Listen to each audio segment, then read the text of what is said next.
Arratsaldeon! Nabarmendu nahi dugu, eraso eta jarrera sexiste gure gizartean ez dutela inongo lekuri. Denok goza dezagun, ez da! Disfrutatu jaiak! Desde el Ayuntamiento queremos hacer hincapié en que las actitudes y las agresiones sexistas no tienen cabida en esta sociedad.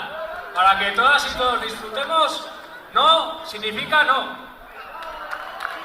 ¡Iruzundarra!